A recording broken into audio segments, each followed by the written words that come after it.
you migrated. Why? Well, I didn't really migrate because I was married. Mm-hmm. But after my stint with the Caribs, while I was there one night, a booking agent from the North Coast Yes. came and asked me if I wouldn't do some shows on the North Coast, cabaret shows. I didn't know anything about that, but I could sing. At that time, I knew it. By then, I knew it. And so I did, and it was great. But I met a couple, Michael and Sandy Fenster, and they said, you know, Carol, they met me after the show. They said, you are going to be fabulous. If you come to the States, we can make you into a star. And so you have to come and speak with my husband. And they did. And they convinced him, and I went, and I did 1 year of voice training, vocal training, and stagecraft. And just as I was about to, as it were, break out, because I had appointments to meet with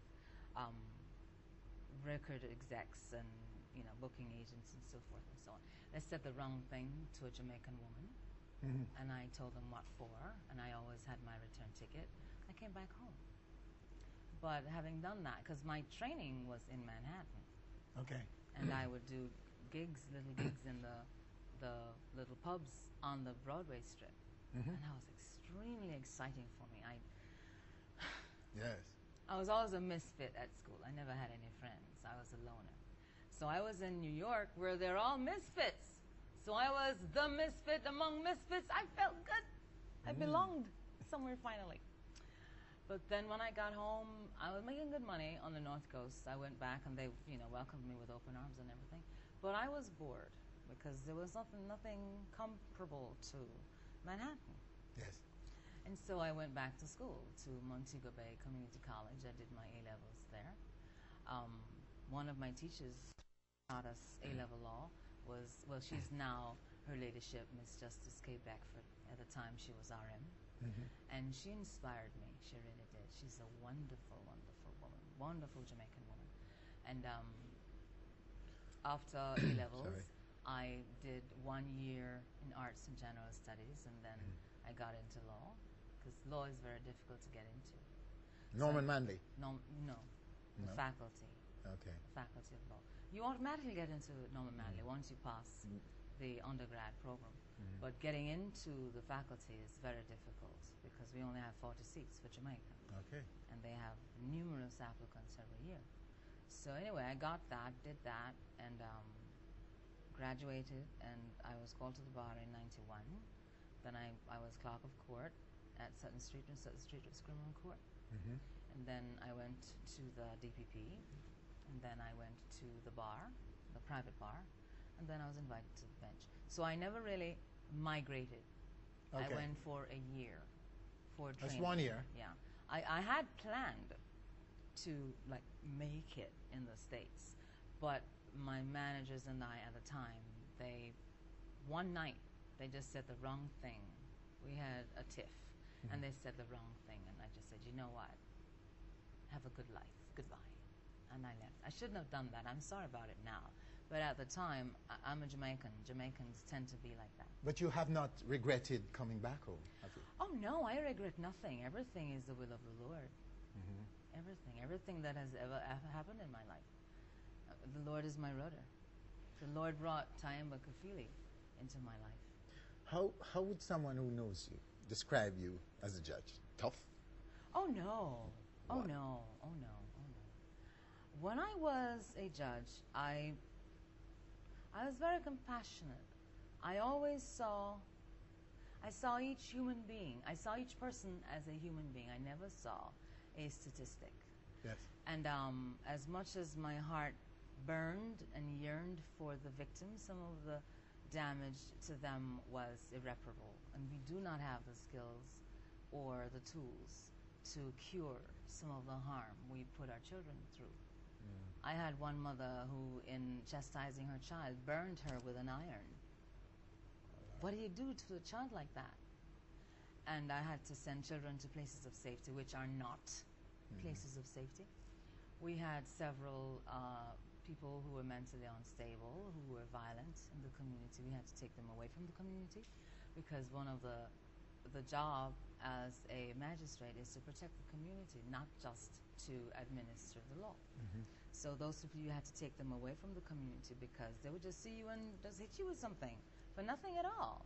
But we don't have any places for mentally disturbed persons, except now we have the psychiatric wing at the two district prisons, the St. Catherine District Prison and the Adult Correctional Services at Tower Street, whatever it's called. But those are not places for people who need medication, who need a physician's help. You understand what I'm saying to you?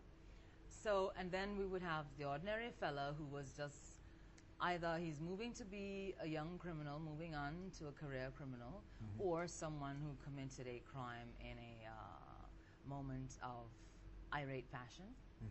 And so those people, we would, between the probation officers and the police officers and myself, would try and help them. So we're not just looking at victimology, we're looking at the offender, how to bring him back to being right. I don't like the word rehabilitation. To bring him back to being a productive citizen, because there are no criminals born. We make our own criminals. We really do. So it's our responsibility to bring them back when we can. Some so say I looked at it like that. There are all kinds of criticisms levied at the justice system. Not the justice system. The justice system is wonderful. We don't, my brothers and sisters in the law, they don't have the tools they really, really need. But they make the best, and I do mean the best. We have the best system worldwide. I say that without any apology. I would say, though, that there are lots of things to be desired to assist the magistrates and the judges. Judges apply to, the term judge really applies to the High Court judges and the judges of the Court of Appeal. Resident magistrates are the lower judiciary, or we ought to be. We are an anomaly right now. But we keep saying we.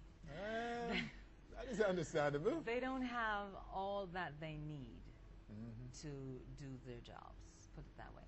And who really suffers are the people of this country who we serve.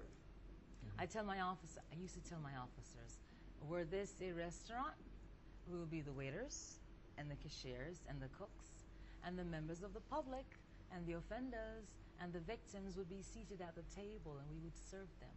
Just as the Lord Jesus said, I come to serve. I do not come to be the big boss. I am a minister. I come to minister unto you. And if you read John 17, is it 17? He puts a towel around his waist and he fills the basin with water and he goes and he washes their feet. And Peter says, oh, my Lord, you will not wash my feet. He says, well, if I can't wash your feet, you have no part in me. Peter says, well, oh, my Lord, wash my feet, but my hands and my head also. Christ says, no, you wash your feet, that's all you need. Because then you're clean. Where do you worship? I'm a church hopper. I was a Christian Catholic, but I do not believe in any particular church or religion. I don't buy into that. I love my Bible. That's my church. My temple, my body is my temple. How I conduct myself, what I do for my fellow man, that is my church. When I live and give breath to the words of my God, then I am his church. But you do practice some of the principles of Christianity. All of them. All of them. There are people who used to come to court and they're filing suit and they go, oh, I don't swear. Why do you not swear? My pastor says, I say, show me in the Bible where it says you're not to swear. And they can't. So I showed to them. I said, it's Matthew 5. But what about all the other rules? You only choose that one to follow? What about the one about if you're sued for your cloak, give your coat also? If you're forced to walk a mile, walk 2. What about those things? You don't buy into that? You choose the ones you wish to follow? So, they're hypocrites. I swallow a gnat and, how it goes? Swallow a camel and strain at a gnat. Can't stand it.